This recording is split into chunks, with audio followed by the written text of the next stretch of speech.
Добрый вечер. На канале Абхазского телевидения вновь Айзара. И, как всегда, мы вещаем в прямом эфире и говорим о самом злободневном и насущном. Недавно в парламент нашей республики было направлено обращение с просьбой ускорить принятие закона о государственной службе, а также ратифицировать 20-ю статью Конвенции ООН о противодействии коррупции. Об этой статье и пойдет сегодня речь в нашей студии. И сегодня у нас в гостях инициаторы этого предложения: Астамыр Какалия, Рисмага Джинджал, Адгурлагула, а также у нас в студии начальник экспертного управления администрации президента Аслан Барцец, депутат парламента Астамыр Логула и, наконец, в роли так называемой свежей головы сегодня у нас руководитель отдела корпоративных отношений юридической компании «Консультант» Георгий Апшилава. Всем добро пожаловать. И вот, с вашего позволения, я вначале обращусь к Георгию. Георгий, начнем с того, можем ли мы вообще ратифицировать Конвенцию ООН у себя в парламенте, в стране, которая вот априори не может присоединиться к каким-либо международным договорам, которые осуществляются под эгидой ООН? Спасибо за вопрос. Для начала хотел бы сказать, что необходимость борьбы с коррупцией для всех является очевидной, на мой взгляд, и поэтому здесь, скорее всего, речь пойдет о том, насколько инициатива, которую мы сегодня услышали, в настоящий момент с точки зрения правовых реалий нашей республики применимы и допустимы. Отвечая на ваш вопрос относительно допустимости и недопустимости, конечно же, Республика Абхазия в определенной степени является субъектом международных отношений, несмотря на ее правовой статус. К примеру, в тех случаях, когда Абхазия является стороной соглашения, конечно же, она ратифицирует такие соглашения. Но мы с вами сегодня ведем речь о неком документе, который несколько отличается от простых международных договоров. Например, принята организация, в которую мы не входим. Мы не входим, это раз, и хотелось бы сразу сделать небольшую ссылку на регламент, принятый самой Организацией Объединенных Наций, которая гласит, что сама процедура ратификации международных документов, в том числе и Конвенции против коррупции, о которой мы сегодня говорим, условно ее можно поделить на две части. Первый этап – это когда ратификация происходит внутри самого государства, то есть и с последующей имплементацией норм самой конвенции во внутригосударственное национальное законодательство. И вторым этапом происходит уже ратификация на международном уровне. Как это происходит? Составляется документ, который называется ратификационная грамота. Эта ратификационная грамота направляется в Генеральную ассамблею Организации Объединенных Наций, и после чего в так называемой депозитарии данная грамота хранится. Одним словом, она будет храниться там. Если говорить о ситуации в республике и о возможности именно сегодня ратификация этого документа, теоретически мы можем ее ратифицировать вот в вышеупомянутом первом этапе. Но насчет международного? Насчет международного... ООН препятствует ратификации? Еще раз. Это ООН препятствует ратификации? ООН ни в коей мере не препятствует. Другое дело, что вот мы провели небольшое независимое расследование относительно того, как в течение всех этих 20 послевоенных с лишним лет существует ли такая практика, происходила ли ратификация такого рода документов, на что мы получили отрицательный ответ, потому что практика такая отсутствует. То есть такой практики в принципе не было? В Абхазии. Во всяком случае, наш парламент никогда не ратифицировал статьи Конвенции. Есть статья, в которой прописано, что Абхазия признает все основополагающие международные документы. Конвенции ООН по правам человека и так далее. То есть мы говорим о правоприменительной практике сейчас. Да, потому что она запрещает или разрешает кто-то. Друзья, то есть практики у нас не было, мы никогда этого не делали, но мы можем это, в принципе, сделать, но я бы сказал, что мы можем это сделать в косвенном порядке. То есть, опять же, я думаю, в рамках сегодняшней встречи нам предстоит это все обсудить, насколько необходима именно ратификация как таковая в данном случае. Потому что, если позволите, ратификация целью вообще данного процесса, вот все присутствующие, думаю, согласятся, является применение на практике данного документа, разработка неких механизмов, которые работали бы. Вот на сегодняшний день, до даже той же самой ратификации, даже если бы мы не поднимали сегодня этот вопрос, мы же все знаем, что у нас существует закон о противодействии коррупции. Да, он может подвергаться определенной критике и так далее, но мы все присутствующие здесь и не только могли бы работать над существующим документом. Вот как раз таки... Что из себя представляет 20-я статья? Вот скажите, пожалуйста, вот я как раз хотела сказать, мы еще будем про это говорить. У нас вся сегодняшняя передача этому посвящена. Георгий, я, конечно, перейду сейчас к инициаторам. Еще один момент, вот то, о чем вы говорили, у нас есть закон, который точно так же называется «О противодействии коррупции», который был принят в ноябре 2015 года и вообще считается такой важной вехой в нашем законотворчестве. Вот что в 20-й статье ООН есть такого, чего нету вот в уже существующем законе, потом я уже перейду к инициаторам. Если позволите, небольшой комментарий относительно самой конвенции. Я думаю, стоит учитывать, что сам документ... Саму статью... Я вот перейду к самой статье. Вот сам документ, он был принят с учетом... такой небольшой сравнительный анализ. Там всего лишь 3 строчки. Он по названию статья, а в реальности 3 строчки. Может, вы скажете, чтобы телезрители понимали, о чем идет речь вообще? Я скажу. То есть суть данной статьи заключается в том, что публичная личность, которая занимает высокопоставленный пост... Любой госслужащий. Любой госслужащий, который занимает высокий пост, если будет обнаружена разница между официальной задекларированной информацией об его имуществе и о том, что было обнаружено, и причем в каждой конкретной стране определяется свой лимит в зависимости от экономического развития и состояния, то, соответственно, автоматически это лицо уголовно преследуется. Так, а этого нет у нас в законе? У нас этого нет, как мы знаем. Я как раз вот к этому хотел сказать, что сам документ, конвенция, о которой мы говорим, она принималась в условиях так называемой англосаксонской правовой семьи. А мы, как вы знаете, вот и Республика Абхазия, и Российская Федерация, и многие другие страны являются или входят в романо-германскую правовую семью. Пакистан принял. В романо-германскую правовую семью. И почему я это сейчас упоминаю? Есть принципиальный момент, ключевое значение имеющее. Это базовое правило, базовое условие, принцип презумпции невиновности. То есть о чем он говорит? Что никто из нас не может быть признан виновным иначе, как по решению суда. А если бы мы ратифицировали... Никто не обвиняет, просто предоставляет информацию. Маленькую ремарку, вы позволите? Да, конечно. С вашего позволения, Георгий, с вашего позволения. Принцип презумпции невиновности распространяется на всех. На наркодилеров, на убийц, на всех. Нет такой отдельной касты, коррупционеры, и на них не распространяются. Они же доказывают в суде свое алиби, что не совершал этого преступления, как незаконное обогащение по 20-й статье. Но также коррупционер в суде доказывает свою невиновность. Его в кандалах оттуда никто не вводит. Его отстраняют на время разбирательства от работы. Кто отстраняет? Специализированный орган. Закон отстраняет. И после этого он в суде рассказывает, как при зарплате 10 тысяч ему удалось построить гостиницу, особняк, как ему подбросили деньги. Ну, юмористически будет вообще это закат карьеры такой коррупционный. Я вашу позицию понимаю, и я думаю, что все здесь... Это не наша, это международная позиция. Я имею в виду в том смысле, что сама идея всех нас, я думаю, устраивает. Все так, я так поняла, что мы пока еще не спорим, мы пытаемся объяснить, что это такое. Есть еще инструменты. Во многих странах тоже возникали вопросы в связи вот с презумпцией невиновности. А во многих странах от этого проблематичного момента ушли очень красиво. Как это сделали?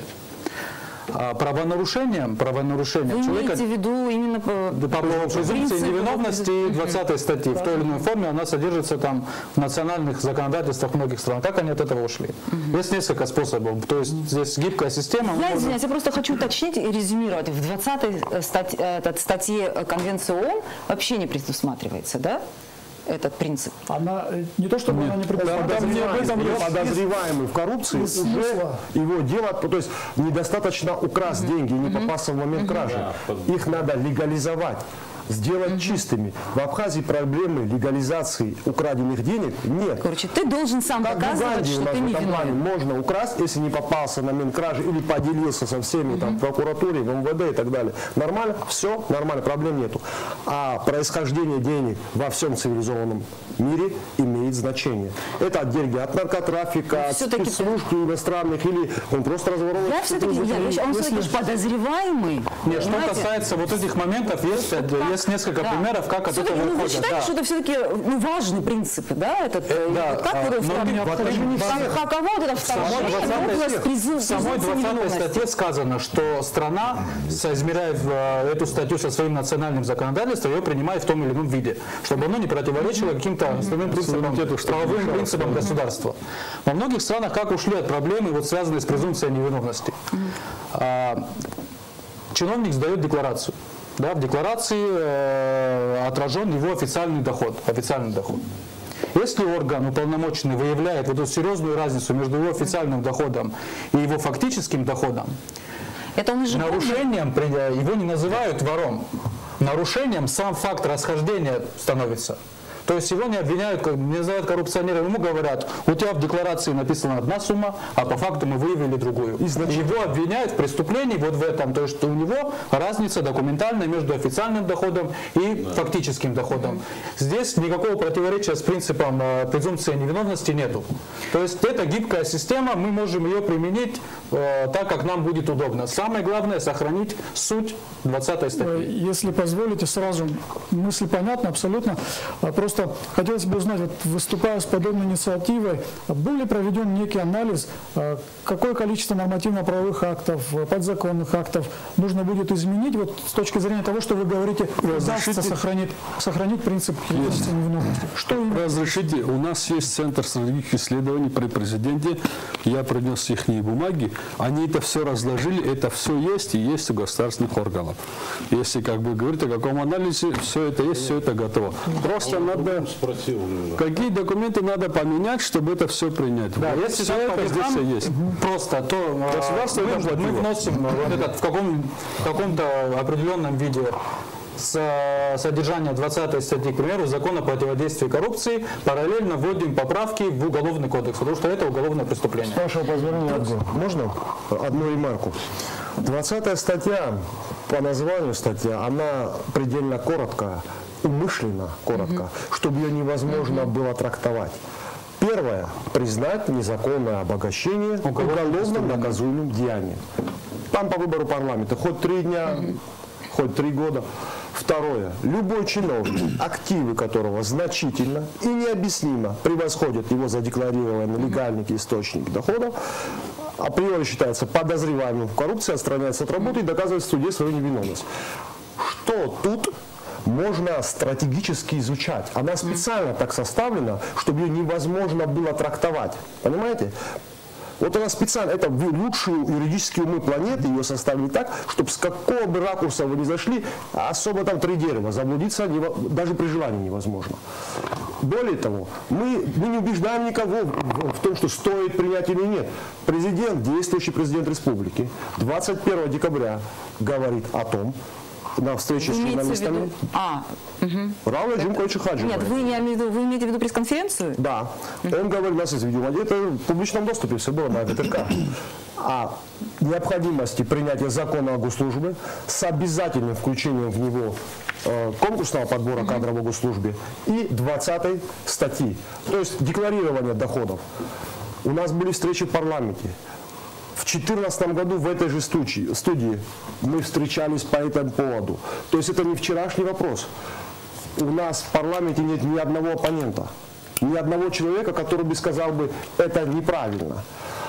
У нас сопротивление идет скрытое. Давайте изучим, давайте посмотрим, давайте ссылаться на что-то и в ворохе бумаги слов утерять смысл, размыть идею. Идея простая на 3 строчках, размыть ее невозможно. Так, друзья, мы будем, конечно, говорить и о 20 статье, и мы будем, естественно, возвращаться к нашему закону. Вот что не то в нашем законе? Разрешите, я вынули сердце. Вынули из чего? Разрешите разговор, Таня, пожалуйста.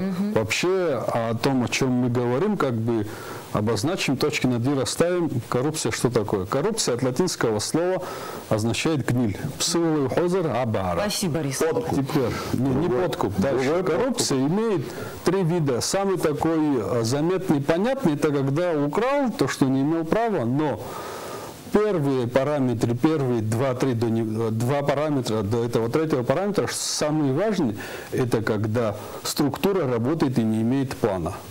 Когда государство работает и не имеет план, это уже коррупция там есть. Дальше, когда есть план и государство не работает по этому плану, это тоже коррупция. И третье, это когда прямое воровство. И вот когда мы говорим о коррупции, мы должны понимать, в чем она заключается. Это не просто в том, что чиновник какой-то украл миллион или там 10 гектаров, а в том, что он не знает, зачем он там сидит, нет у него плана позитивного развития, его ведомства. Вот все Так, это... подождите, что можно, Аслан, вот дайте уже сюда немножко что значит отсутствует план? Я внимательно выслушал всех тех, кто сегодня уже успел высказаться по этому поводу. Я хочу обратить внимание уважаемых телезрителей, уважаемых присутствующих здесь коллег в студии. Я хочу, чтобы правильно понимали на нас те, кто смотрят. Здесь не идет водораздела, кто стоит по ту сторону или кто стоит против. Значит, получается, чтобы правильно было понято, что мы не против того, чтобы здесь, значит, нет, мы союзники. Просто есть разные мнения, разные подходы к данной проблематике. Это я хочу, чтобы мы четко зафиксировали. И, извините, я сегодня работаю в госструктуре, я чиновник, понимаете как? И когда говорят априори чиновник, значит, я так понимаю, что это и напрямую и меня касается, и тех коллег, которые сегодня работают в госструктурах, понимаете как? И здесь ни в коем разе я не хочу и не буду пытаться делать так, чтобы защищать на самом деле тех, кого нельзя защищать. На самом деле тех людей, по которым, как говорил наш президент, плачут некоторые стены. Вот. Я не дословно, что-то в этом смысле в послании было. И хочу вот на чем заострить ваше внимание. В данном случае идет речь о конвенции ООН. Но я хочу предостеречь коллег вот от чего. И понимали, чтобы телезрители наши то же самое, понимали это, значит, однозначно, что если мы, допустим, примем эту конвенцию, это не означает автоматически, что в Абхазии с коррупцией будет уничтожена. Я прошу не перебивать. Давайте формат передачи сделаем так, чтобы мы друг друга слышали. Продолжайте. Не надо. Вот, я вас прошу. Теперь дальше. Значит, что такое коррупция? Определение коррупции на сегодняшний день, единого определения коррупции нет. Есть, так скажем, в зависимости от смысловой нагрузки, как явление социальное, уголовное и политико-экономическое. Понимаете, здесь... То есть, вот, как говорится, юристы, которые профессионально занимаются этим делом, они не пришли на сегодняшний день к единому мнению, как охарактеризовать данный вид преступлений, скажем так. Да? Это один момент. Второй момент. В современном мире, в том числе и те, которые сегодня позиционируют себя как, значит, как светоч некую, да, в юриспруденции, в суде и так далее, у них присутствует проблема коррупции, присутствует.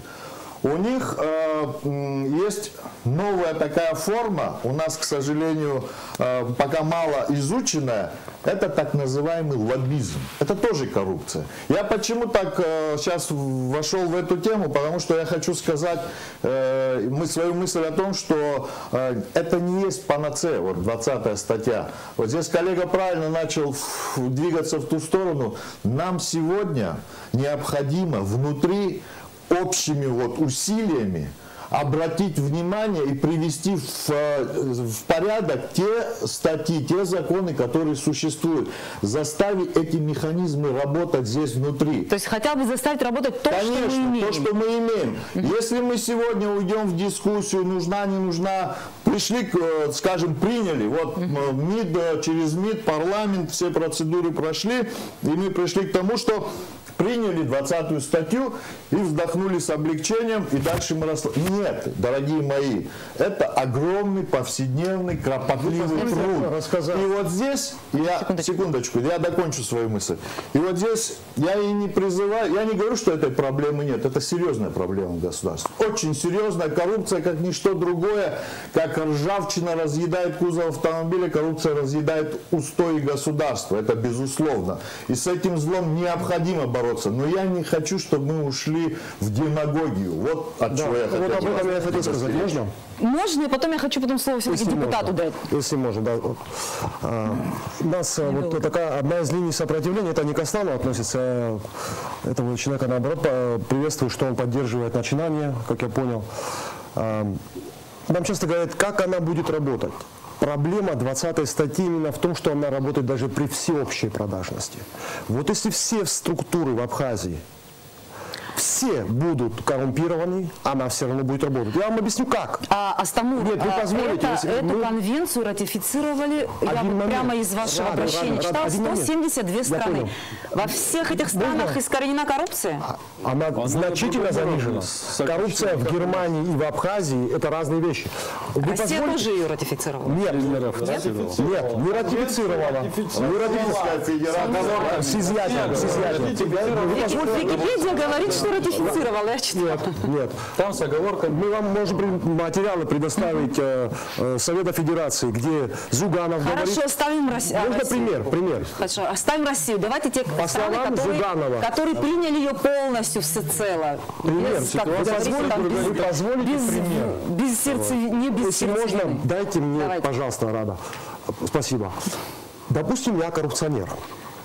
Я зарегистрировал, чтобы уйти из 20-й статьи, свою собственность на Рисмага, не моего ближайшего родственника. Адгур, юрист, который сделал эту сделку, закрепил, он знает, чье имущество, он знает, к кому переходит. Сомнительная сделка. Я вынужден платить за сомнительную сделку Адгуру, потому что сделка такая, коррупционная, он получил. Рисма говорит, ты знаешь, а вот эта гостиница на самом деле же твоя, у меня проблемы, я под статьей, он сейчас под статьей легализация отмывания преступных доходов. Он получает мзду. Дальше наш один, допустим, Георгий в прокуратуре, это моделируем ситуацию, я коррупционер, вот Георгий в прокуратуре. Он говорит, ты знаешь, Астамур, если мы видим дебет, кредит и так далее, да, я потратился на Георгия. Дальше я потратился на Астамура, он, допустим, представляет какое-то другое ведомство, Аслана, мы вот моделируем ситуацию. И в конце вы, Арда, мой политический конкурент, говорите, все равно меня как бы вот в суд отправляете. Да, вот вроде все уплатил, 100 рублей украл, 105 уплатил, у меня тахикардия, прединфарктное состояние, полулегальное положение в родной стране, и все равно я не ухожу, вы говорите, а его в суд отправляем. И все, закат карьеры. То есть даже при всеобщей продажности этот закон, его проблема в этом, он будет работать. А если одно звено хотя бы будет... Он работает в тех странах, которые приняли? Да, конечно. Конечно. Меркель декларирует свою собственность. Пример Британии декларирует. Мэр Лондона декларирует свою... И, кстати, мэр Лондона... У них нет коррупции? Нет, подождите. Хорошо. Коррупция. Да, Германия, Великобритания... Коррупция в Афганистане, в Абхазии и в Лондоне — это три разные вещи. Понимаете? Три ступени. Мы, слава богу, не там, но еще не там. Это... Она неискоренима, как и смерть. Но вы же продлеваете жизнь. Вот так же и вы продлеваете свой бюджет. А если у вас заточен коррупционер, человек на сохранение кормушки, он будет сталкивать. У нас даже политические кризисы какие. Я хочу, чтобы Рисмаг потерял это место. Я его представляю коррупционером. Заставляю вот обозленный, несчастный народ напасть на него, и я еще ему сочувствую потом. Занимаю место и делаю то же самое. У нас коррупционеры руками обнищавшего народа борются с друг другом. Понимаете? Это мы в плохой ситуации. У нас уникальная ситуация. В России 300 тысяч подписей собрали, власть не рассматривает 20-ю статью. А они оттяжки делают. Зюганов говорит, что 20-ю статьи коррупционеры как черт от ладана шарахаются. Рассмотрите. Не рассматривают. У нас президент говорит, я согласен. Депутаты говорят, я согласен. Все согласны. Противников нету и тишина в эфире. Годами. Ну, вот сейчас вы инициировали, то сейчас посмотрим, что будет дальше. Одну секунду, вот можно просто я депутату уже дам, мы уже почти полчаса в эфире, он еще ничего не говорит. Вот, Астамур, скажите, пожалуйста, я уже, можно перейду к нашему закону?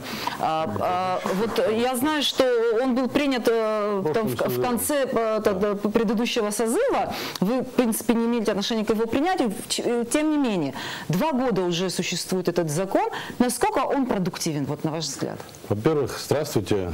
Я на самом деле выслушал большое количество мнений. И вот про наш закон, пожалуйста. Да, я сейчас к нему вернусь, если можно, да, просто не могу не прокомментировать некоторые вещи и вернусь к нашему закону. В первую очередь хочется сказать, я подтверждаю слова Аслана, что здесь нет идеологических противников, здесь собрались союзники. Значит, все мы друзья, товарищи. Да, нет, во вторую очередь. Вот смотрите, мы сегодня говорим о 20-й статье Конвенции ООН. Абсолютно верно, 172 страны ратифицировали саму конвенцию, но неверно то, что многие из этих стран, которые мы с вами все вместе причисляем как минимум к развивающимся, а то и к развитым, не ратифицировали главу номер 20, о которой говорят наши друзья. Я бы хотел привести пример. Вот смотрите, США, Нидерланды, Италия, Португалия, Швейцария, Финляндия, Норвегия, Франция, Испания, Швеция. Нет, я вам перечислил страны, которые явно не относятся к странам третьего мира. В законодательстве до этого уже заложено. Подождите, дайте закончить, Астамур. Также США не сделала этого по причине наличия презумпции невиновности в Конституции Соединенных Штатов Америки. Хочу напомнить. Сейчас говоришь как противник 20-й статьи. Подождите, друзья. Подождите. Презумпция невиновности. Вот глава во всех странах. Правильно. Наша Конституция, глава 2, статья 22 то же самое говорит. Теперь идем дальше. Мы же не можем сказать, что это панацея для нас, статья номер 20 Конвенции. Только что мы обсуждали сегодня с вами, значит, и на выходе, и вот здесь я услышал о том, что нам нужно сделать. Нам нужно обязательно сделать так, чтобы чиновники разного ранга декларировали свои расходы и доходы. Правильно? А это и есть. Абсолютно с этим согласен. Теперь хочу вам сказать, что мы, наверное, с вами параллельно этим делом занимались. И вот с Рисмагом созваниваясь, как раз увидел ваш эфир, там, где вы говорили об этой конвенции. И, значит, я со своими коллегами тоже занимался разработкой главы о декларации доходов и расходов чиновников, значит, всех рангов.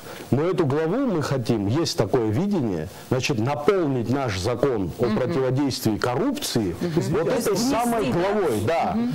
Есть комиссия по государственному закону о госслужбе. Она председатель Валерий Агуба. Вы в составе этой комиссии? Нет, я не нахожусь в составе этой комиссии. По словам президента, работа над документом завершена еще в декабре. Нет, подождите. Я вот сейчас как раз... Нет, подождите. Я вот сейчас как раз хотел бы сказать, что да, существует комиссия, приглашаются эксперты, и мы надеемся, что в ближайшее время Абхазия получит закон о госслужбе. Но то, о чем я сейчас говорю, это работа, значит, вашего покорного слуги и его некоторых друзей, которые хотят наполнить закон о противодействии коррупции главой о обязательных декларациях доходов и расходов. Более того, друзья, хочу вот сейчас заявить, чтобы это услышали и наши телезрители. 3 дня назад у нас состоялась рабочая встреча с президентом Республики Абхазия Раулем Джунковичем Хаджимба, где он сказал, что всецело поддержит вот такую главу, которая будет говорить о, значит, декларации расходов и доходов чиновников. Это уже, пожалуйста, к закону о госслужбе. Это было напрямую, извини, сказано в послании президента. Друзья, я вот еще хотел бы добавить, Рада, я еще хотел бы кое-что добавить, когда мы говорим о декларации, значит, доходов и расходов. Нами изучен опыт разного рода стран, как там декларируется и кто входит, значит, в члены семьи. Во многих странах написано, значит, чиновник и члены его семьи. Член семьи — супруга и совершеннолетние дети. Однако, учитывая ментальность абхазского народа, значит, я в своей работе пытаюсь, значит, заложить, чтобы туда входили также, значит, родные братья, сестры и родители чиновников. И таким образом расширить этот круг людей, которые обязаны будут декларировать свои расходы и доходы. Значит, вот таким образом, я считаю, что мы на Вот, кстати, у меня вот вопрос. Можно? Вот Астамур сейчас сказал, что учитывая ментальность вообще, Юрий, как вы думаете, вот при принятии такого рода закона вот реально нужно учитывать нашу ментальность? Разумеется, нужно учитывать особенности нашей ментальности, менталитета, но вот в продолжение того, что вот прозвучала, я думаю, одна из ключевых фраз о том, что нужно декларировать доходы, я вот хотел бы спросить, я сам, честно говоря, не знал об этом, не интересовался, но наткнулся на такой закон, как закон о декларировании доходов судей и членов их семей. То есть, если сейчас несколько абстрагироваться от самой конвенции и все-таки вернуться к нашему национальному законодательству, да, еще раз повторюсь, закон может быть несовершенен, он подвергается критике, но хотелось бы обсудить, вот если бы не было вообще в природе конвенции, не было бы ООН, то мы бы, я думаю, работали над своим законом. И более того, когда мы говорим о декларации, у нас существует закон о декларировании доходов. И, кстати говоря, вот вопрос о том, кто является там кандидаты на должность судьи, сам судья и члены их семей. В публичном доступе. Я не могу в публичном доступе посмотреть декларацию Астамура. Если все ведомства, как раз таки, я думаю, в этом направлении стоит... Я должен иметь возможность сравнить дебет и кредит, и подать в суд. Ну, я думаю, Астамуру как раз в публичном доступе тоже будет речь идти.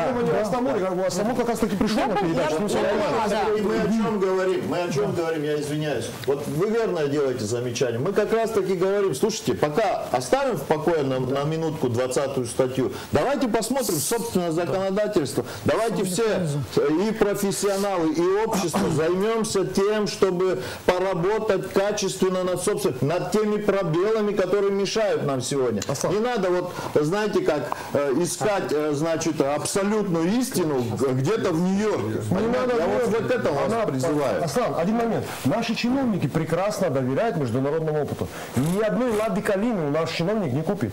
Покупают Мерседес. Прекрасно доверяют. Одну секунду.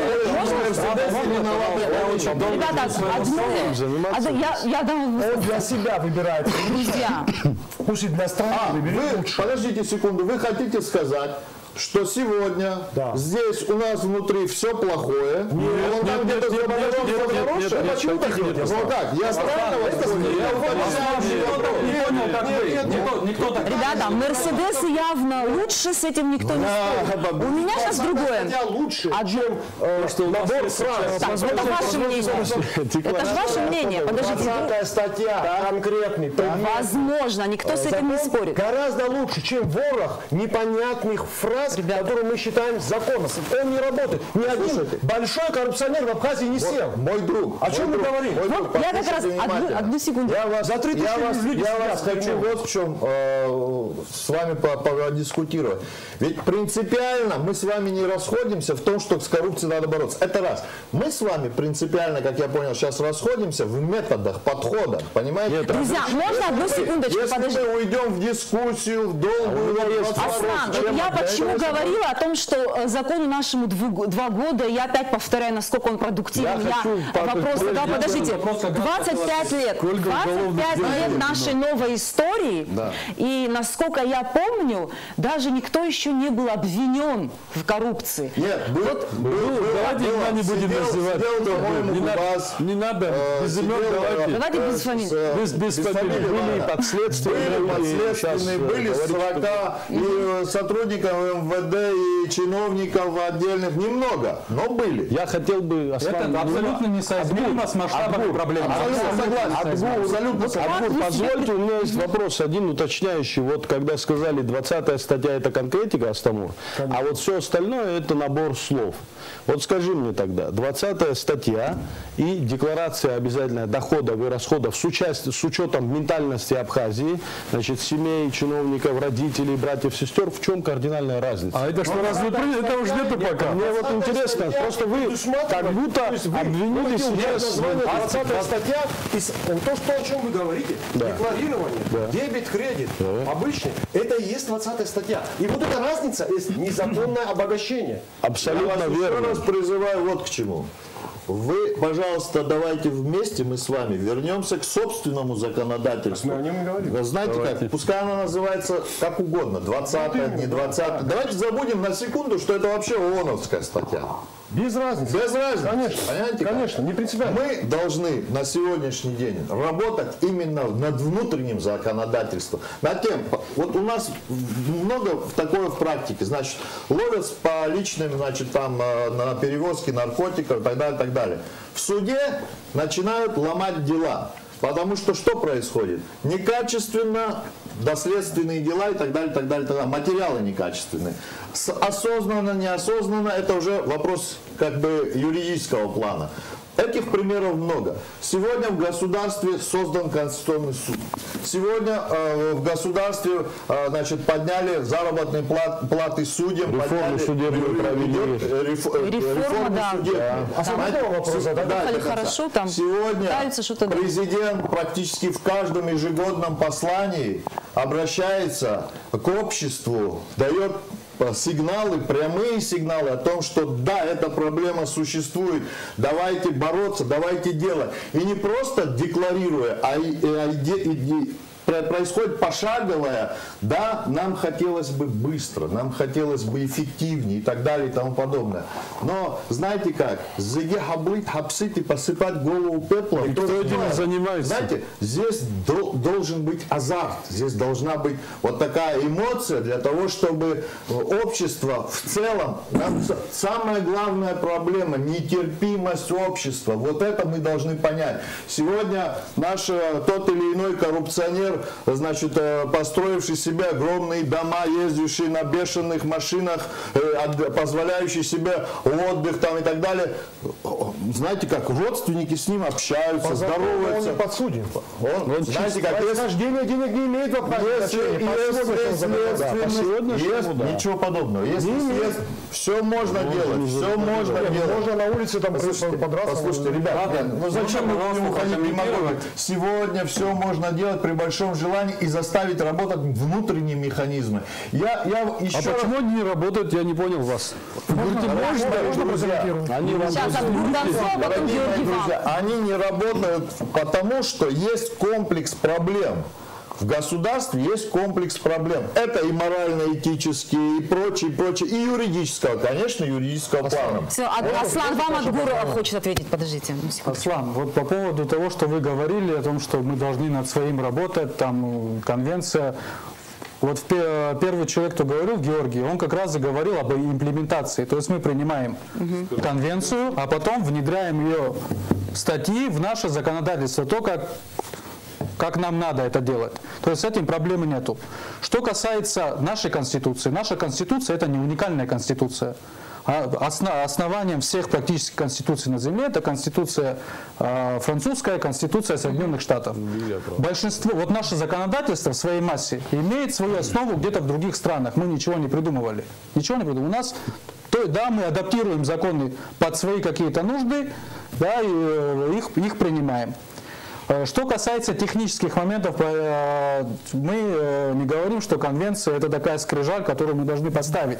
Самое главное суть тех статей, чтобы они были отражены в нашем законодательстве. Можем ее принимать, можем ее не принимать. Принципиальный вопрос, чтобы 20-я статья содержалась в нашем законодательстве. Да, вы говорите о том, что это трудная работа. Я вам скажу, это на самом деле трудная работа, но она не сколько трудоемкая, сколько она требует воли политической. Я не согласен, что она трудная. Она не трудная, для этого нужна воля. Вот как раз вот для этого это вопрос воли. Воля есть. Объединение общества.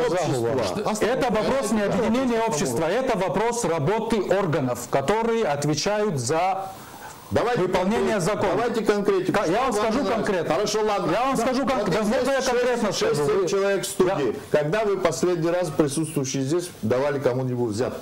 Я никому никогда в своей жизни не давал взятку. Я коррупционную схему одну сломал, и за это лишился работы. Вы брали? Как-то не Значит, можно я, пожалуйста, договорю? Мы немного уходим в сторону. Чтобы не было ложных посылов.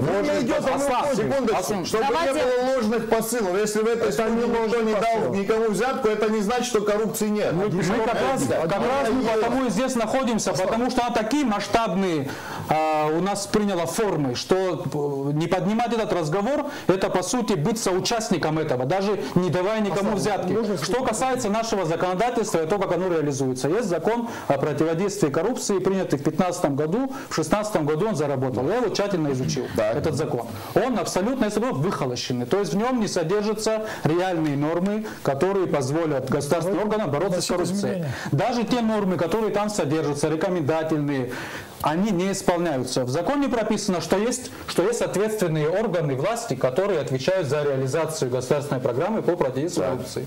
Это парламент Республики Абхазия по закону обязан создать антикоррупционную экспертизу законов. Так, правильно. Там прописано, прокуратура должна вести соответствующую деятельность. Совет безопасности должен вести соответствующую. Никакая деятельность не ведется, согласно этому закону. Ни разу не было озвучено за 3 года, что вот, согласно принятому закону, проводятся такие-то, такие-то... И тут вы вводите 20-ю статью. Мы вводим, почему 20-я статья важна? Почему? Почему вопрос надо сузить до 20-й статьи? Я скажу, почему это очень важная вещь. Есть инструменты, прописанные в законах, да, которые требуют наличия сильного органа власти, компетентного, который будет с этим бороться, с какими-то моментами. Что касается 20 статьи, она в том числе дает обществу право не просто на моральную оценку деятельности чиновника, а на правовую оценку. И да, если, вот как говорит Астамур, у нас будут декларации будут в открытом доступе, где каждый гражданин, мы в маленькой стране живем, мы все прекрасно знаем того, что есть. Ты ушел от Я захожу, что дает декларация 20 Что дает 20? Я объясняю, что она дает. Она дает. Сейчас, как у нас построено законодательство? Чтобы человека привлечь за коррупционную деятельность, ты должен его в момент взятки поймать за руку. Это невозможно. Потому что он может, не знаю, куда-то уехать, где-то в подвале взять деньги. Что тебе... Вот так у нас построено. Это невозможно человека. То есть так закон построен, что это фактически он не исполняется. Он не может исполняться. Да, и даже если он будет исполняться, то каких-то успехов достигнет, вряд ли. Что дает 20-я статья? 20-я статья что дает? Вот есть чиновник, официальный доход 10 тысяч рублей. Я понял, дальше. Да. Органы узнают. Просто человек позвонил, сказал, я знаю. Стоп, какой орган? Прокуратура. Какой полномоченный орган? Вообще, и в идеале после принятия закона у нас должен быть создан антикоррупционный комитет. Специализированный орган. Потому что в прокуратуре очень много дел. Там разные виды надзора, экологический, специализированный орган, который занимается только антикоррупционной деятельностью. Значит, мы под 20-ю статью должны создавать специальный орган. Чего прокуратура он имеется? С вашего позволения, можно? Я договорю. Что касается общественной оценки, почему это важно? У нас есть, к примеру, мы создаем специализированный сайт, на котором выкладываются декларации наших чиновников. Они выкладывают. Даже как говорил Астамур, что у нас все органы коррумпированы, человек, гражданин, он зайдет на эту декларацию, он, допустим, за кого-то знает, что у него там гостиница. Да. Он заходит, смотрит декларацию, у него там гостиницы нету, у него двушка на новом районе, он понимает, что этот человек, даже если его органы не привлекают к ответственности, он знает, что этот человек обманывает.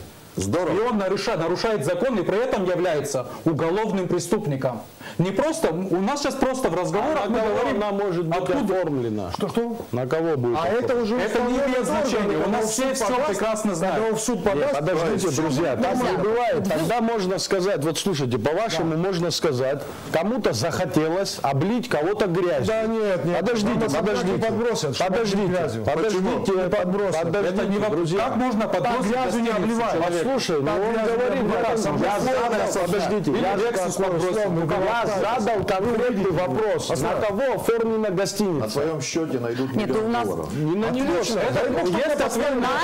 Я лично помню пример, когда на одного чиновника говорили, что вот это его хоромы стоят, когда это на самом деле не его были. Ребят, было такое, было. Извините, короткий ответ на твой вопрос. Настроен. Но если вы думаете, вот чтобы не создать впечатление, что нас мало, можно 2 маленькие цитаты, выдержки людей, которые не попали на передачу. Да, конечно. То есть это их пожелание? Нет, это сторонники. Вот сторонники, Хажиб Астамур пишет, идеально сформулирован. Идея 20-й статьи и конкурсный подбор кадров на госслужбу – это мирный демонтаж, по сути, отсталой феодальной системы. Это настоящие реформы, а не кукольные. Я считаю, что все здравомыслящие люди нашего общества должны поддержать данную идею. Вот я Кстати, один момент, подождите. Как раз таки здесь... Таких формулировок. Значит, Смотрите. если я хочу узнать и начинаю Если вы выяснять, я сознательно не препятствуете здравомыслящий. нам Ну так нельзя. тиражировать идею 20 статьи конкурсного подбора кадров, вы умышленно или неумышленно являетесь препятствием для Как раз, подождите, вот эта цитата меня на одну мысль навела. Подожди, одну секунду. Мне очень нравится, что здесь идет жаркая дискуссия, мне практически я не встреваю. При всем уважении к нам. Вот смотрите, как раз эта цитата навела на мысль, насколько мы можем все-таки эволюционным таким путем Рада, вы знаете, противодействовать этому всему. Да, из этой цитаты, да. Или все-таки для нас лучше применима шашкой на голову. вот эти европейские народы, от которых мы сегодня получаем новые технологии, культура к ним, мы раньше вовлечены были в мировую цивилизацию, чем те же германцы, те же англичане, те же вот все эти племена. Да? Здесь первая республика римская была, она не была немецкой, русской, она была римской, и она была уже здесь республикой. То есть зачатки вот этого мышления абхазского, это неправда, когда говорят, что абхазы какой-то воровитый народ, нам пытаются это внушить, мы какие-то вот наши двусмысленные, трехсмысленные законы, которые можно... То есть нам нужен хороший закон? Конечно. А проблема в том, что у нас нет законов? Конечно. Наш закон двусмысленный. Вот простите, можно не согласиться с вами? Сказали, что будет это называться 20-й статьей, или это будет называться абхазским законом противодействия коррупции, но дух этой статьи будет в нем присутствовать. Значит, мы с вами союзники. Конечно, отлично. Чтобы ни у кого не показалось, другого мнения не получилось. Поняли прекрасно. Я хочу вам еще кое-что сказать и напомнить. То, о чем мы сейчас говорим, о законе о госслужбе. Кстати, в этой же студии когда-то нами предлагались идеи создания и кадрового резерва. Вот вы сейчас говорили о законе о госслужбе и как люди должны поступать на госслужбу. Так, давайте продумаем. Я сегодня, кстати говоря, очень Мы рад. получили законопроект о конкурсном подборе кадров на госслужбу, который мы вам Еще раз принесли в парламент. Да, мы получили. Мы его изучаем, но также занимается, еще раз повторюсь, группа, которая вот в ближайшее В время... этой же студии в 2014 году, был прямой эфир, на котором этот же законопроект, который вы сегодня получили, он представлялся. Нам сказали, он будет принят. Он будет, это 2014 год. Попытки были в 2012 году. Так, в 2014 году основным членом депутата это здесь перед телезрителями, я уже свою позицию претензии, наверное, к предыдущему созыву. Я ключевое, я, по-моему, выразил, что 3 дня назад у меня состоялся разговор с президентом, где эту тему мы обсуждали, и он всецело поддерживает нашу инициативу по внесению изменений в закон о противодействии коррупции, а целой главой мы туда внесем обязательную декларацию доходов и расходов. Мы в курсе. Вопрос в том, когда парламент перестанет обсуждать ООО «Ромашка», выделяется земля в новом фоне. И пока это будет первое, а закон о госслужбе будет потом, ситуация в стране будет...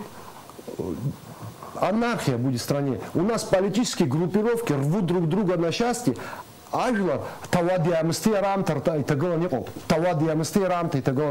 Единственный цивилизованный, не африканский путь, когда мы друг друга выкидываем с кресла, это конкурсный подбор, 20-я статья, и тогда, возможно, даже не я попаду на госслужбу, я вообще не хочу. И не я попаду, не он попадет, а сегодня наш телезритель вообще абсолютно верно. Ничей не сторонний, абсолютно и он будет лучшим специалистом. Абсолютно верно. Стержневой подход абсолютно верный. Но вот когда профессионально подходит, да, есть проблемы со сроками. Конечно, желательно, чтобы сроки принятия данных поправок в закон, они вообще не затягивались. Ничего, в принципе, по большому счету, никаких преград, ни политических, ни так далее. Но я хочу, чтобы телезрители и вы правильно делали акценты. Ведь, еще раз повторяю, в лице верховной власти сегодня полное понимание и поддержка в этом есть. Абсолютно верно. И понятно, что есть какие-то, условно говоря, сообщества, которые, может быть, мы их реальную их действия не видим, они подпольно какими-то рычагами, может быть. Секунду, я докончу. Я хочу, чтобы вы были направлены на белой стороне. Не позиционировали вы себя так, что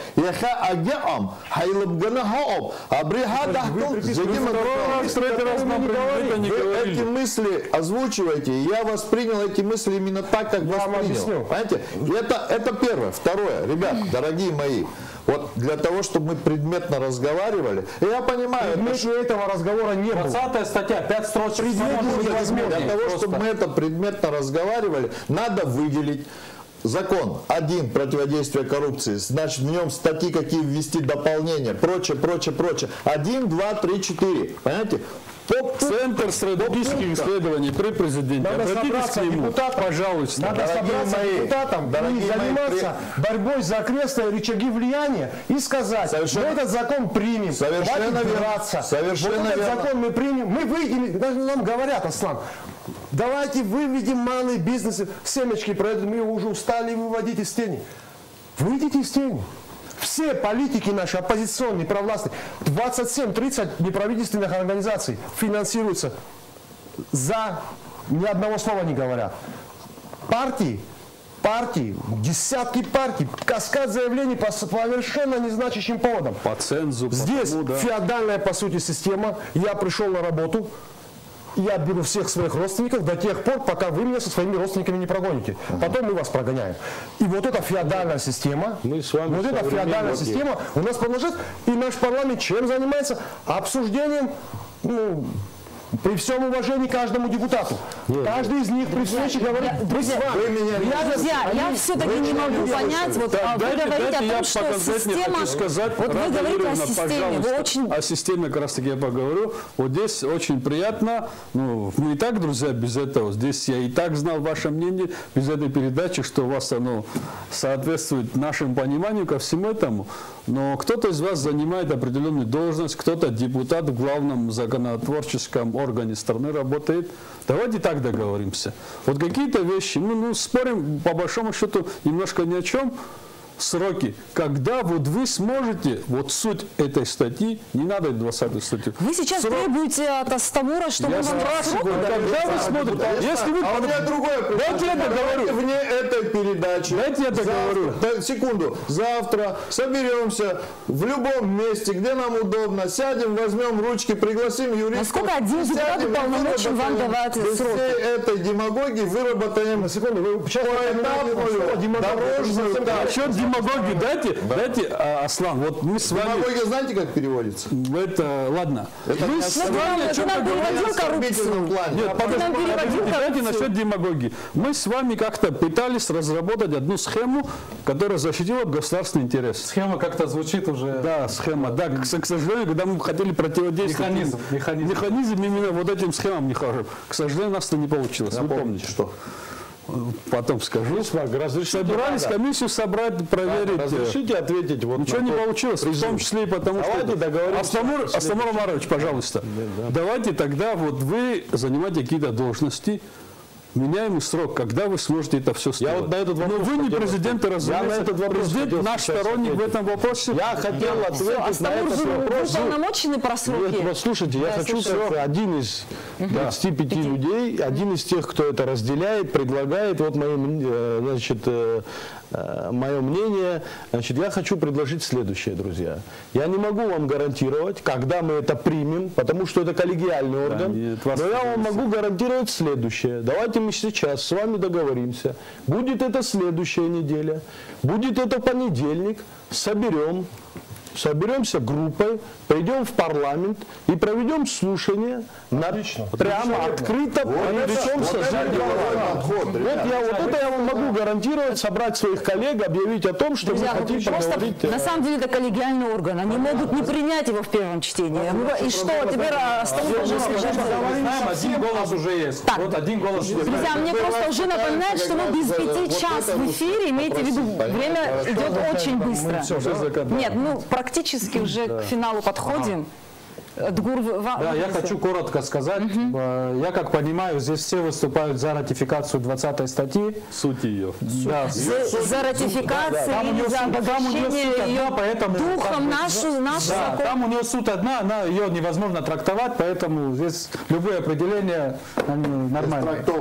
Да, она имеет одно свое понимание, и мы все за то, чтобы она применялась у нас в Абхазии как единственный способ реальной борьбы с коррупцией. Я хотел бы о чем сказать коротко. Очень важная вещь, что в основе всего этого лежат не просто какие-то меры, которые где-то принимаются, где-то сыграли, да, где-то положительную роль. Самое главное, в основе всего лежат моральные оценки. Вот это самое главное. То есть есть базовая человеческая... Кто дает эти оценки? Есть базовая человеческая потребность, базовая, которая разделяют все во всех странах. Это потребность в справедливости. Абсолютно верно. В стране, вот если есть человек, который честным трудом зарабатывает деньги, они ему достаются трудно, у него большая семья.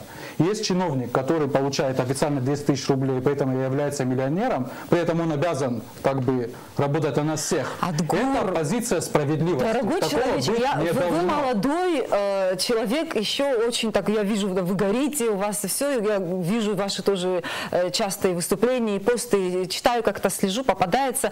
Я понимаю, вы понимаете, что эта система, вот, что-то мне все-таки подсказывает, что такое вот эта система, в которой, пока ты его звено, ты не замечаешь.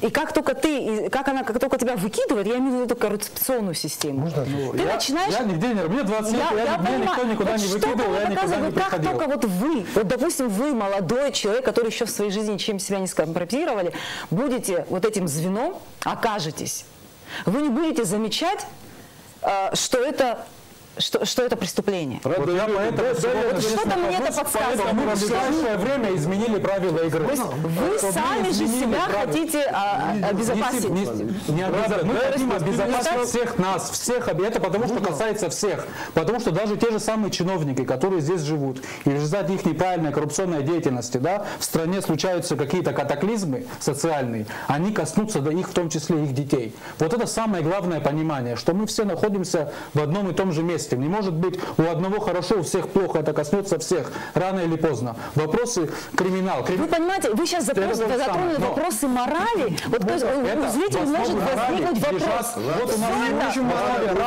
Подождите, я знаю, о чем говорю. Я знаете, о чем говорю? Вот очень у многих может возникнуть вопрос, что все, что говорит Адгур Лагвилава, это до поры до времени, пока он сам, допустим, не станет чиновником. Это я просто говорю. И правильно сделаю, что так буду думать. Потому что за 30 лет мы кроме этого ничего не показали. Как раз сегодня, внедряя какие-то инструменты по борьбе, эту ситуацию мы хотим изменить. Это прямой инструмент, 20-я статья, чтобы он систему изменить. Они бы должны вообще дотла все в раз. И может. Они не сделали этого. Какой-то патриотизм есть все-таки даже у них. То есть это не закон, это вот их, как что-то их сдерживает внутри, да? Когда нет сдерживающего фактора, куча оружия у населения на руках. Все-таки какой-то там апсвар их сдерживает, а не законы наши, да? Нет, законы кого? То есть в коррупции. Ну, друзья, совсем уж так Друзья мои, я скажу одну принципиальную вещь. И перефразируя известного киногероя, коррупционер должен сидеть в тюрьме. Вот здесь их настолько много, что их можно не сажать. Просто отстранить от работы. Секундочку. В моральном плане он должен быть в обществе не рукопожат. Оставьте это. Многие коррупционеры нам говорят, может быть, что-то делаем. Вы правильно делаете. Если отставной коррупционер поддержит идею, поддержит эту идею, да он лучше, чем сегодняшний человек, который хочет заработать. Поверьте мне, если коррупционер, который довел сегодняшнюю ситуацию своей прошлой работой, сегодня поддержав вас, знаете, многие правильным человеком, многие элиты, в России крепостное право отменяли не в результате восстания крестьян. Элита правящая отменила крепостное право, сказала, несправедливо это. Понимаете? У нас уникальная ситуация. Мы человеку говорим, твой сын будет отличником, он равный будет права иметь со славным сыном, с моим. Мы ему дадим конкурсный подбор кадров на госслужбу. Человек, представляющий элиту, вхожий во все кабинеты, говорит, да, это правильно. А этот человек говорит, а зачем мне это надо? На выборах 100 грамм налью, пойду подерусь, дадут что-нибудь там и так далее, оформлю участок, продам. Вот так страна живет. Вы нам сейчас мир не открываете, мы все это понимаем. Это не так? Я вам пытаюсь внушить... Подождите, это не так? Я отвечаю на ваш вопрос. Это тоже присутствует. Вы хотите, чтобы я сразу поднял руку и сказал, я сказал, я хотел... Вы спрашиваете, это не так. Я вам говорю, если вот по вашей логике, да, тогда мы здесь ни о чем не разговариваем, понимаете? Здесь тогда нам нужен некий надзиратель, который будет прививать нам все эти статьи, будет за нами следить и так далее. Ни один надзиратель вашу коррупцию, ему выгодно коррупция. Ребята, пока вот здесь присутствующий же ни один не сказал, что это нельзя делать и пускай коррупция развивается. А у нас в парламенте ни один не говорит «я против». Они говорят как-то так «за», что в итоге против. Послушайте сюда. Поименно будет голосовать, там все будет ясно. Не доходят до этого. Дойдем. Не в этом дело. Дело в том, что когда в обществе в целом будет абсолютное понимание, что это абсолютное зло, когда это будет неприемлемо по морали. Слушайте, голым по морали у нас не прав. В шортиках мы не ходим, мы абсура соблюдаем. Мы сейчас о чем говорим? Мы не говорим вообще. Обязанность переносить на простых людей. Мы не должны я не хочу подменять понятия и так далее и тому подобное. Я хочу вас просто, чтобы вы понимали, это комплексный вопрос. Одно без другого решить невозможно, ребята. Одно без другого не бывает. Вот я тоже говорю, все-таки это система. Это системный подход. Можно придумать разные отговорки. Система. Да не отговорки. Собраться депутатом Абхазского парламента. Без системной борьбы, работы ничего не получится. Чтобы вы знали, вы будете противопоставляться своей идее, не только нашей, общечеловеческой. Нормальный абхазский политик, кстати, умный политик никогда не будет противопоставляться этой идее. Он скажет, я за, коррупционер, я за. Он же не скажет, я не буду декларировать свою собственность. Я наворовал за эти годы. Ты что, сумасшедший, что ли? Ты меня под статью толкаешь? Он никогда не скажет, я против. Он скажет, я за, но вот здесь сложно, трудно, невозможно. Давайте рассмотрим, изучим. Вам же подход только что говорил. Вам же это не отказывал ни в чем. Вам же наш созыв нынешний парламента ни в чем не отказал. Господи, тем более, не хватало. Подождите, тем более, я вас призываю прийти в парламент, провести слушания, и вот тогда мы можем сказать, в результате этих слушаний вы увидите мнение, значит, законодательного органа, которое, наверное, отразится и в день голосования, да, по итогу. А когда вопрос будет на повестке дня? Еще раз говорю, май, июнь. Погодите, давайте вот сейчас, прямо вот здесь, нас видит вся страна, назначим. Хотите, скажем, что на следующей неделе, когда это вам будет удобно. Когда вам будет удобно, мы на любой день согласны.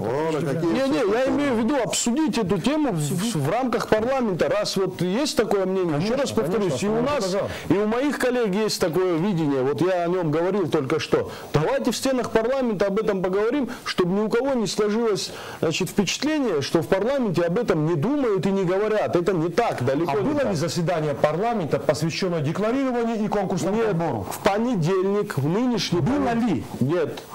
Понедельник, вот этот понедельник, который мы прошли, на понедельничном заседании мною была озвучена мысль, когда я говорил о том, что вот нам прислали наши коллеги, друзья, вы все это, наверное, видели, читали, но мною и моими друзьями, коллегами разрабатывается, значит, поправка в закон о противодействии коррупции. Хочу вынести на суд, вот, значит, общественности, в первую очередь ваш, то есть моим коллегам в ближайшее время. Это мною было озвучено в понедельник.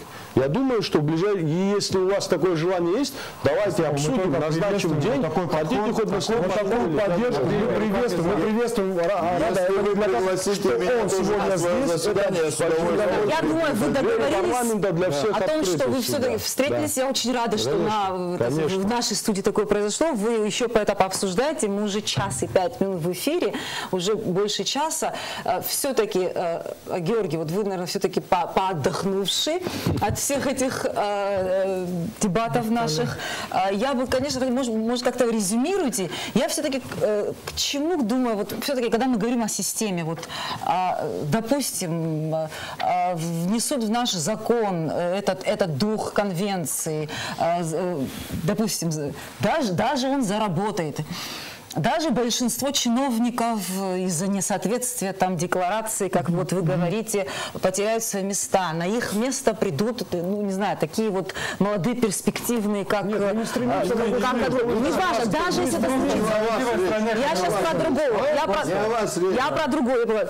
То есть в чем, есть ли гарантии того, что те, которые придут на замену, те, которые еще не скомпрометировали себя, вот эти те самые молодые, перспективные, умные, образованные, что через год, то есть не сменив эту систему, опять это все не станет, то есть все не вернется на круги своя.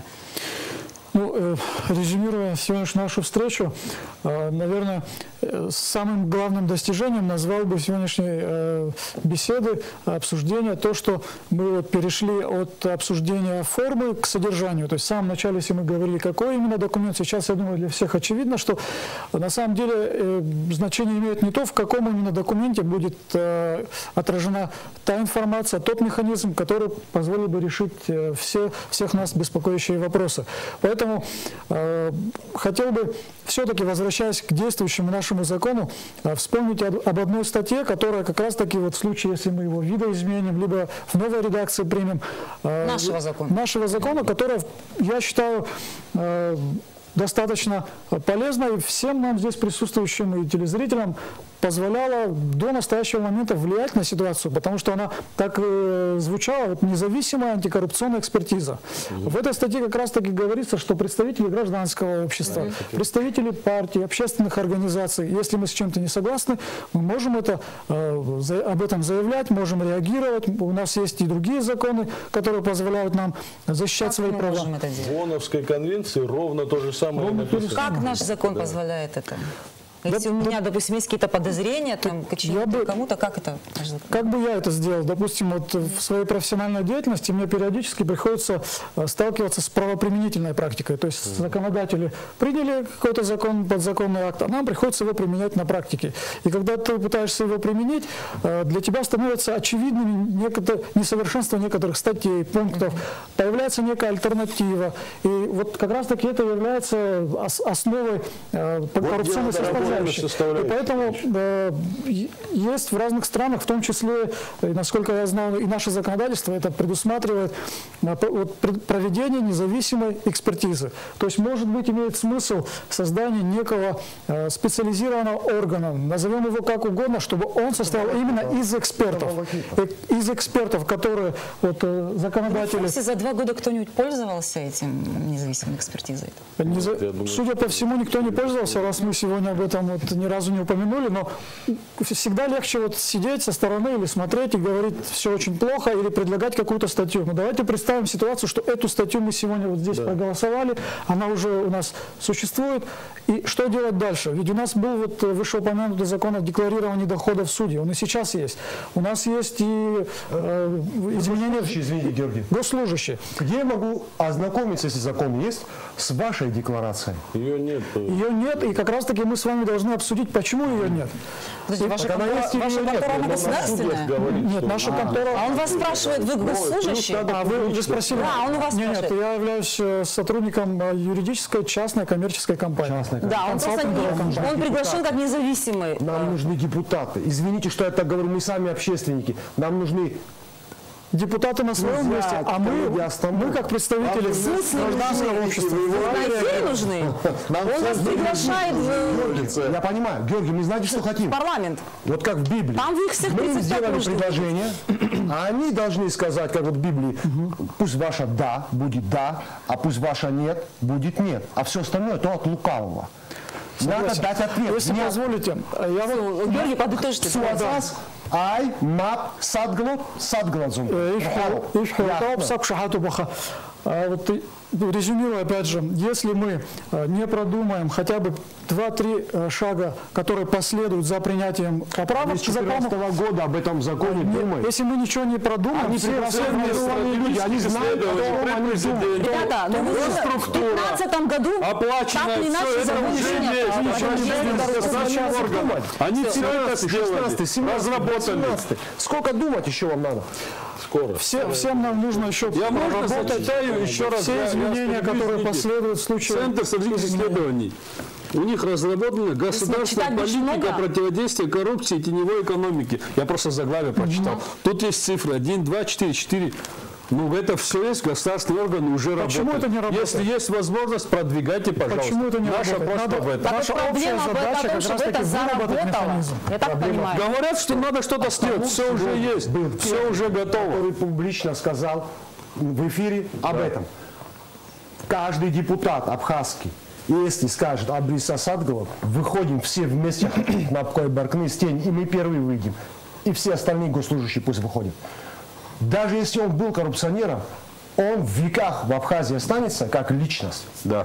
Он в веках останется как человек, который имел возможность красть и отказался. Астамур, прошу прощения. Несмотря на то, что потом всех собак на него спустят, Я считаю, может быть, я не располагаю информацией. На сегодняшний день планировать встречу на ближайший понедельник, через неделю, 10 дней.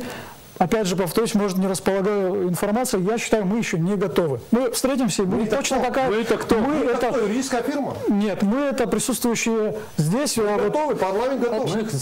Я, честно говоря, мы готовы к обсуждению.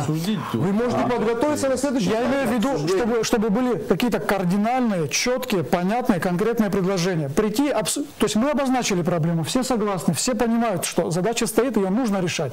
Теперь следующий этап. Мы подошли к следующему этапу. Придя сейчас к депутатскому корпусу, они могут спросить нас, а что вы предлагаете? Принципиально отличающиеся от того, что на сегодняшний день у нас уже существует. Конкурсный подбор кадров. Друзья, еще в начале нашего эфира Астамур сказал, что поддержана инициатива Астамуря права именно что касается декларирования доходов, что этим вы займетесь вплотную. Да, то есть, я еще раз хочу подтвердить, что, друзья, нас начинаем опять сначала. Я не понимаю. Вы все обговорили, вы опять нас возвращаете назад. Я сейчас показал вашу инициативу, он этого документа не видел, то письма, которое вы нам прислали, он не видел сейчас, что он не дал. Понятно, мне кажется, еще много работы, которая будет связана. Мы хотим, чтобы вы, такие как вы, такие как Аслан, возобладали в госструктурах. Люди гениально строили государство, смогли не его стали поднять, коррупционерами. смогли его поднять, и сейчас на наших границах нету внешнего врага, который нам угрожает. Все 90-е нету этого. И вот сейчас, тогда выстояли, и вот сейчас в мирное время страна как мел рассыпается. Поделенные на лагеря. Это к разговору. Это уже, мне кажется, он такой патриот в мирной жизни. рассыпается. Рада, в основе наших основных политических конфликтов глубоко прозаичный экономический вы знаете, по моим ощущениям, 10 лет назад было хуже. Ваше мнение. Я высказываю другое мнение. Насчет рассыпается, насчет рассыпается. Слава Богу, ничего не сыпется. Есть проблемы в государстве, их надо решать. Это один тезис. Ничего я не вижу, что здесь рассыпается. Второе.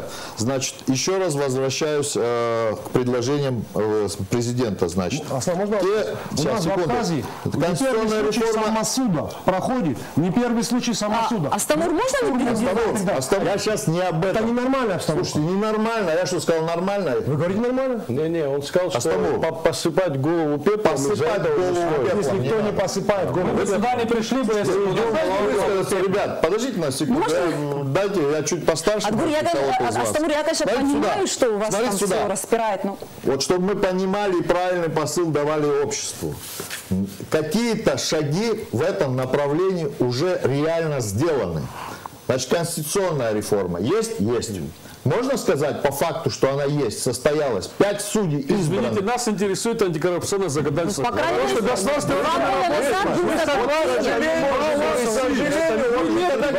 Нас вот это, а вот это все остальное не говорим. Это да, просто нас туда не уводите. У нас вопрос посвящен этому. А то, что там работает, мы нет, не говорим. Рислам, в 2015 году закон не был принят. Какой бы не был?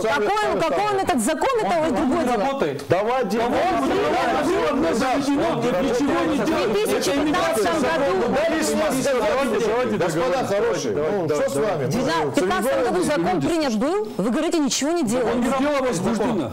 Он не работает. Это уже другое дело. Он уже просто лежит. А 20-ю статью принял, он заработает. Он заработает, я как раз об этом и говорил. Мы оценки можем давать властям, чиновникам, давать оценки. Ребят, Так я бывает, вас что какой-то закон не работает, а другой от работает. заблуждений, но, видимо, это у меня плохо получилось. Дальше. И это проблема в Давайте сюда. системе нашей все-таки. Значит, с судьями у нас пошагово какие-то вещи происходят сегодня. Дальше поехали. В банковской системе, введение карточной системы, введение казначейской системы и так далее, и так далее, и так далее. Значит, баланс между исполнительной и законодательной властью, чтобы парламент утверждал премьера и так далее, и так далее, и так далее. Я быстро говорю, потому что дефицит времени. Вот это есть в том числе элементы борьбы с коррупционными схемами. Вы понимаете? Одни из элементов. Я не говорю, что это панацея. Да, вот то, что написано в 20 статье, это все правильно. Нужно, чтобы чиновники декларировали свои доходы. И не только чиновники, и остальные граждане также должны декларировать доходы. По большому счету, весь мир выстроен на том, чтобы, значит, самое жестокое преступление, в том числе и в Соединенных Штатах, это есть укрывательство доходов и неуплата, это самое, как его, этих, налогов. Кстати, у нас проблемы в налоговой системе, надо и это тоже, это невозможно только... Нет, я имею в виду, что невозможно только одним законом решить все проблемы. Цитату из послания. Конкурсный отбор, декларирование доходов госслужащих. Дальше. Так и будем маяться с бедными чиновниками, у которых слишком много богатых родственников. Это послание Это из президента? послания президента. Дорогие мои, чтобы люди, и мы с вами в этой студии правильно пришли в конце этой передачи к правильному, чтобы не сложилось впечатление от Нейтрхана и это там. Мы все заодно. Давайте будем слушать друг друга и слышать друг друга. И давайте в ближайшее время с вашей помощью, все с ребятами здесь, кто вне этой студии, будем продвигать именно вот эту идею о декларировании и так далее, и так далее, и так далее. Вот все. и все. Друзья, вот и все. спасибо вот на вам этой большое. позитивной ноте. Астамур, я вам обещаю, что это не последняя встреча. Мы боимся, что обсуждение уйдет в сторону. Наше время, чтобы попасть в Не эту бойтесь, мы ваши союзники. Аслан, чтобы попасть в эту студию, мы устраивали встречи Так, подождите, подождите, Мы же информационно. подождите. Это же не... Это уже Первый раз, когда вы пришли с этой идеей, мы сразу на это согласились. Я понимаю, подождите, дело не в том. Я не говорю, что на вы прямой виноваты. эфир. Не, подождите. Подождите, о чем вы говорите? Я говорю, Это к теме не имеет отношения совсем. мы саму идею пока растиражировали, чтобы вы поняли о чем, чтобы вы сказали, да, это кому-то интересно. Это же не просто так. Ну, мои дорогие, вы должны бороться за то, чтобы вас услышали. Это Астамур, я естественно. убежден, что в Все, 6 друзья, созыве парламента вас услышат. Милости просим, приходите. все, хорошо. О чем вы говорите? Я коротко маленькую ремарку сделаю, потому что Но вы мне не даете закончить. я не смогу это в себе держать. По поводу Конституционного суда, казначейства, это все средства, это не цели. Если Конституционный суд сам по себе это не достижение. Вот когда в результате А что, деятельности... плохие средства? Деятельность, это не цель. Конституционный суд и казначейство это не цель. Да, это но вы средство. знаете, как тяжело он Когда будут создавался. конкретные результаты, надо говорить о результатах, а не о том, меня не волнует, что ты делал для того, чтобы достигнуть. Ты мне должен Не показать нужно, что результат. ты устал, не нужно результат. Подождите, вы хотите результат здесь и сейчас? Не здесь и бывает. сейчас. Что касается борьбы с коррупцией, вот для меня, вот человек говорит, государство, я хочу бороться с коррупцией, я ему говорю, принимай 20-ю статью. Вот ты этим мне покажешь, что ты начинаешь этот процесс. Это лакмусовая бумажка. Нет. Ты просто показываешь свои намерения тем, что ты принимаешь 20-ю Я статью. думаю, сегодня, если нас смотрели профессиональные юристы, они очень сильно улыбались. Нет. Давайте не будем давать повод улыбаться нашим Вы пытаетесь Друзья, Нет, ни в коем случае. 170 стран это приняли. 172 страны. Лучшие юристы мира писали, вы говорите, это смешно, значит они смеются над ведущие российские Организацией Объединенных Наций. Это же не 172 страны приняли декларацию ООН, которую Соединенные писали Штаты, лоббистские компании процветают. Причем есть лоббистские компании. лоббистские компании там находятся в жестком правовом поле. Они Я только находятся. один пример В вам. правовом поле они находятся. Это самое главное. Это не какие-то группы построенные. Они находятся в правовом поле. Сейчас передача заканчивается, и у людей могут уже появиться мнение, что мы с вами на разных баррикадах стоим. Ребята, Вроде без в этом Астамур как раз таки нет ничего страшного, что есть разные мнения, разные подходы. Адгур, я надеюсь, вы сегодня уснете крепко. Вот, друзья, это вообще первый раз, когда мне трудно завершать передачу, и тем не менее, я, честно скажу, это был один из самых интересных эфиров, который мне удалось провести. Спасибо всем большое. Я надеюсь, мы еще раз с вами встретимся, может быть, даже по другой теме. Всем еще раз спасибо. Напоминаю, что мы были в прямом эфире. Это была программа Айзара. До встречи.